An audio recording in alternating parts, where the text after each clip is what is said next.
2. Oo guys, ito na yung part 2. Diba? Ang dali lang kaagad.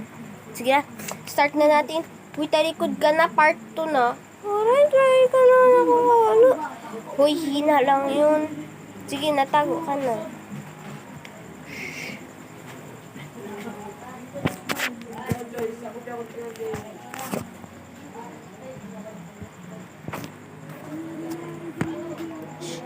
Takpan natin yung bubble joe, guys. Natakpan ko na. Game na! Saan na yung, Saan na? Please, comment nyo nga saan yung bubble joe. Hoy, anong comment ka dyan? Sige na, please. O sige, comment nyo guys. Sige na, comment nyo na dyan. Bye! See you on part 2 again!